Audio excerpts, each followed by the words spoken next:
Hey, what's happening, guys? Coming at you from downforsoundshop.com as always, and in this video we're going to be doing frequently asked questions segment number 79. So let's jump right into it. You ask the questions and I'll try to provide you the answers to those questions. So we're going to start out with Mr. Joseph Thomas, XL8PF. He says, I have two 1-ohm Sundown U12s. What's my amp options or wiring option for both? I have JP33. Should I get a second one and run one for each speaker? Currently LTO 6.0 MacMan 300. Amp alternator, I forget what the battery is, but it's not lithium, but it's not stock. Thanks in advance. With what you have already, I would probably just add another JP23 and run one per sub. So that's what I would do. If you, I think that would be your cheapest way of going about an upgrade. If you wanted to sell that amp and get one to run the two U's, I would recommend at least a JP43 or a JP63 on that. And you could, if it was one amp on those two subs, you could wire it to 1 ohm. Currently LTO 6.0, and you'll probably have to add another LTO 6.0, maybe two, to be sufficient for what you have going on.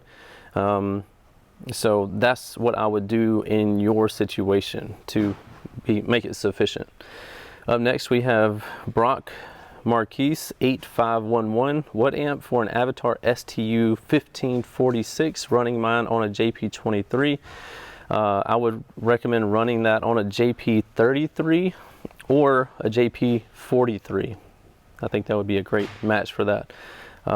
Next up we have Basso 9753. Hey JP, do you know if you will have any more 12-inch Crossfire C5s?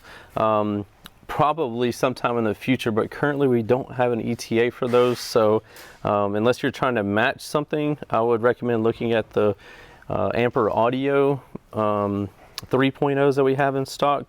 Great subs on a great tax time sale right now, so be sure to check those out.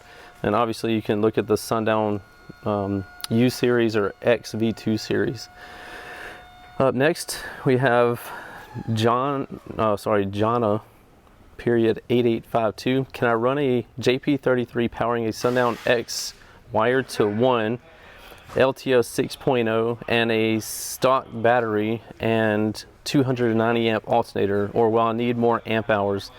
I'll also be getting an amp for my speakers and could be another 1000 watts. Not trying to have my battery down on me in my new trucks. My last truck always did. I guess you meant to say like my last truck always did, with just 2/8 in stock electrical.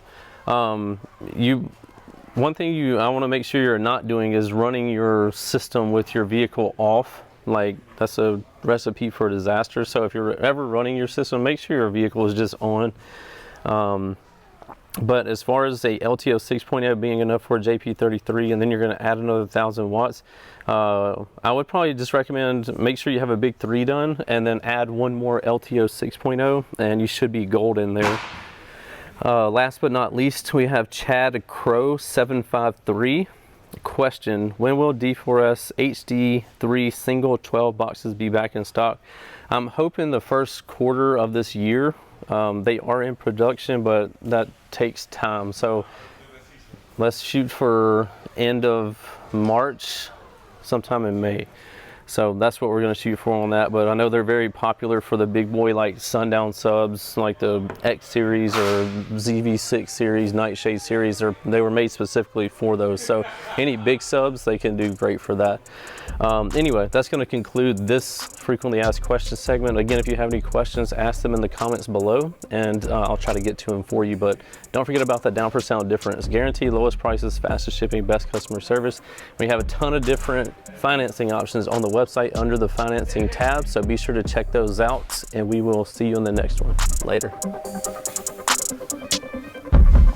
What's happening, guys? If y'all enjoyed all the hot content that you saw in that video, be sure to follow me on YouTube, Facebook, TikTok, Instagram under the Life of Price, and also Down for Sound Shop on Facebook and Instagram. And don't forget Snapchat. I'm JPD4S on there, so be sure to check me out there. We'll see you in the next one. Later.